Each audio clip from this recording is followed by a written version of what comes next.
अस्सलाम वालेकुम वरहमतुल्लाहि वबरकातुहू। दोस्तों आऊं अली हसन अब्बासी मां जेकर मुझो चैनल पहिरियों दफ़ो ॾिसी ऐं ॿुधी रहिया आहियो त बराए महिरबानी मुझे चैनल के सब्सक्राइब कंदा, बेल आइकन के क्लिक कंदा, जेकर मुझी ऑडियो पसंद अचे तो उनके लाइक कंदा ऐं कमेंट बॉक्स में पंहिंजी राय खां आगाह कंदा।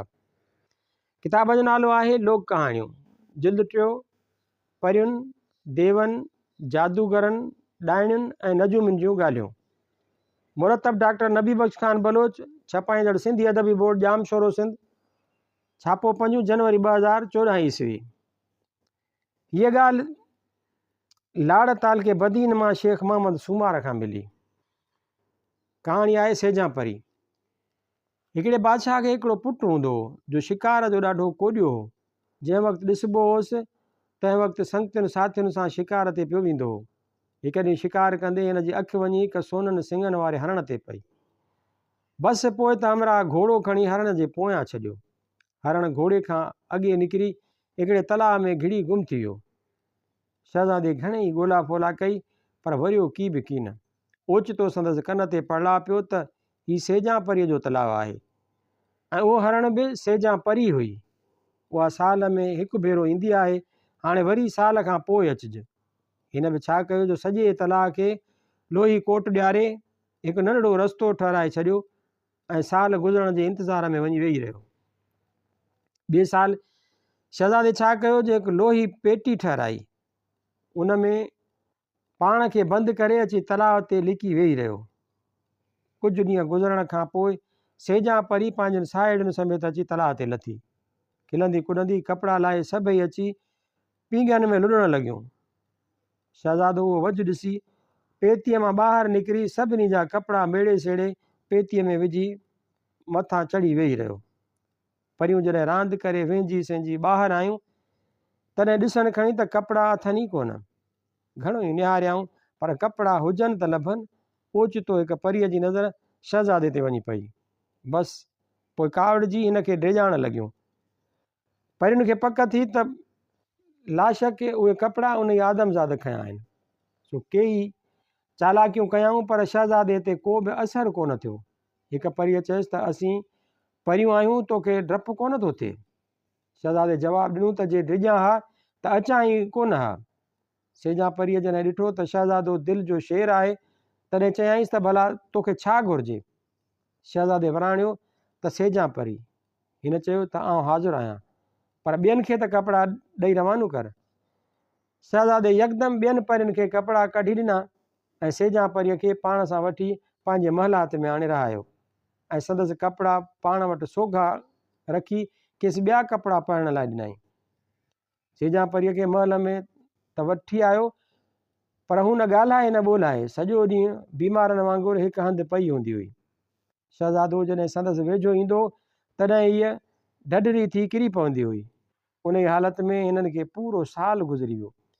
हिकु ॾींहुं सेजा परीअ शहज़ादे खे चयो त अॼु वञी हरण जो शिकार करे अचु त गॾिजी खाऊं। अंधो घुरे अलाह खां हिकु अखि, मंडो घुरे टंग। सो शहज़ादो हिन खे राज़ी ॾिसी घोड़े ते चढ़ी हरणनि जे शिकार लाइ हलियो वियो। पुठियां सेजा परीअ बानीअ खे चयो त मूंखे मुंहिंजा अॻियां कपिड़ा ॾे त ढकियां ऐं दरवाज़ा बंदि करे छॾ।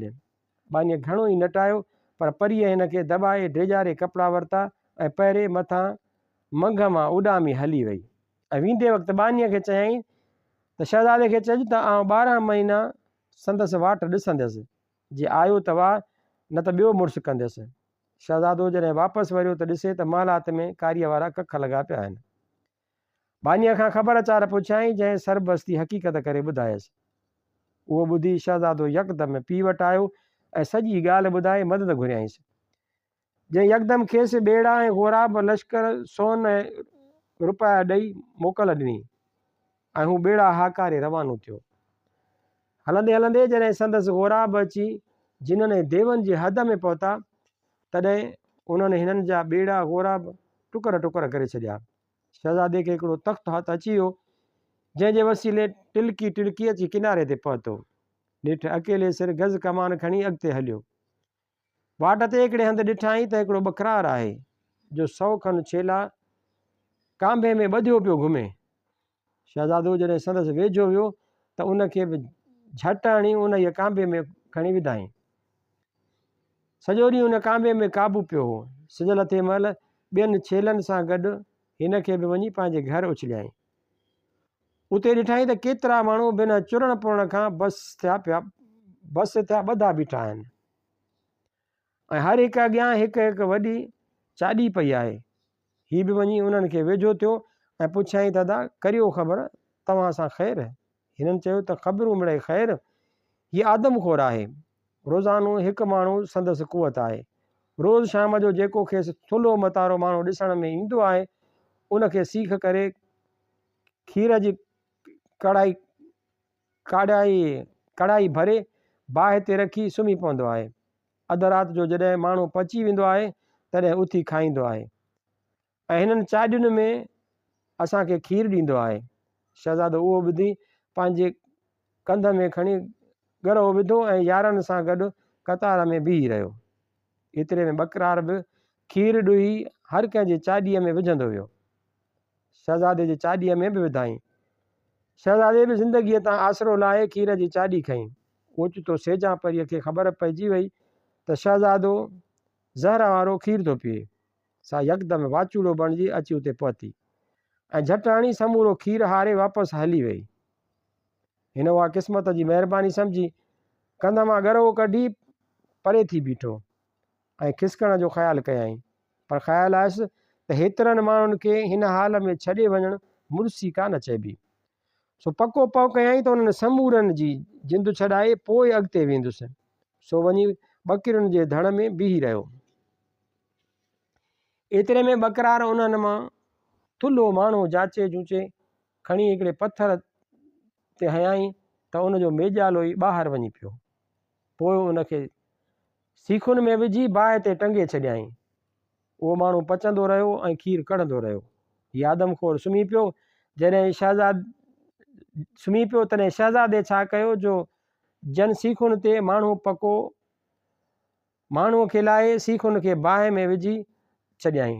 जेसीं ताईं गरम थियनि तेसीं ताईं हिन उन हमराह खे दफ़न कयो।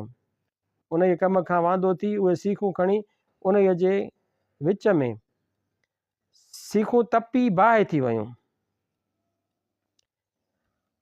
आहिस्ते आहिस्ते वञी आदमखोर जी अखियुनि में टुंबियईं। बसि पोइ आदमखोर जी दांह मथे दांह हेठि पियो गहतो ॾे। हेॾां होॾां घणेई झटि हयाईं पर ॾिसण में की अचेसि त करे नेठि सहकी सहकी वेही रहियो। सुबुह थियण ते वॾे कोट जो दर लाहे हिकु हिकु ॿकिरीअ खे हथ सां वठंदो ॿाहिरि कढंदो वियो। शहज़ादो उहो ॾिसी अची मुंझियो। एतिरे में हिकिड़े हमराह हकल करे चयसि त उहो वॾो छेलो कोई उन जा सिंग मथे ते रखी बथूणा हणी हिन क़ैद मां निकिरी वञ। शहज़ादे यकदमि छेले खे तरार हणी मारे उन जा सिंग पंहिंजे मथे में ॿधी बकरार खे अची ॿ चारि थूणा हयां। आदमखोर बकरार चयसि त छेला यार, अॼु नूर विञाए वेठा आहियूं, हाणे चर्चा न कर। शहज़ादो अहिड़ीअ रीति छेलो बणिजी ॿाहिरि निकिरी आयो। ॿाहिरि हिकु वॾी खाई हुई।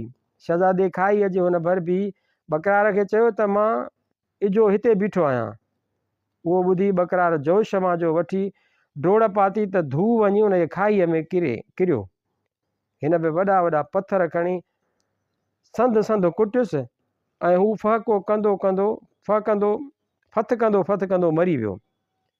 हाणे खेसि उन्हनि माण्हुनि जे आज़ादु करण जो ओनू थियो ऐं उन्हनि वटि अची समूरो अहवालु कयईं ऐं उन्हनि खां पुछियईं त हाणे ख़बर ॾियो तव्हां ख़ुशि ऐं चरण पवण जहिड़ा कीअं थींदा। उन्हनि वराणियो त खीर वारी कढ़ाईअ में असांखे ॿकिरी रधे खाराए। हिन ईअं कयो त उहे सभु चङा भला थी पिया। सभिनी खे हिन जा अहसान ऐं थोरा मञिया। शहज़ादे हिननि खे हिसेहार ॿकिरियूं ॾेई पंहिंजे पंहिंजे ॻोठु रवानो कयो ऐं पाण सेजा परीअ जी ॻोल्हा में अॻिते रवानो थी वियो। हलंदे हलंदे छा ॾिसे त 7 घर आहिनि जिन में माण्हू छेणो आहे ई कोन। बाक़ी उन जे बकरार जे ॿकिरियुनि जहिड़ी हिकिड़ी ॿकिरी बीठी आहे ऐं 3 घर खुलिया पिया आहिनि ऐं 4 घर पूरिया पिया आहिनि। हीअ वञी हिकिड़े खुलियल घर में वेही रहियो। एतिरे में ॾिसे त 3 ॾाइणियूं भॻियूं पियूं अचनि ऐं ईंदे शर्त अची उन जे ॿकिरीअ खे कोई ठाहे खाई हॾा गोॾा करे पोइ हिकिड़ीअ चयो त ताड़, ॿीअ चयो त ॿ ताड़, टीअं चयो त टपो, पर ॿकरीअ टपो ॾिनो ई कोन। उहा ॿकरी असल में का उन इहा ॿकरार हिननि खे ॾिनी हुई ऐं चयो हुआईं त जॾहिं ईअं करण सां ॿकरी टपो ॾिए त टपो ॾेई उथे त ॼाणजो त मां मरी वियो आहियां ऐं पोइ अव्हां मुंहिंजी वाहर लाइ अचिजो। ॾाणियुनि पाण में सलाह कई त अॼु ॿकरी कान उथी, पक ॿकरार मरी वियो आहे। टप ॾेई न उथे त ॼाणजो त मां मरी वियो आहियां ऐं पोइ अव्हां मुंहिंजी वाहर लाइ अचिजो।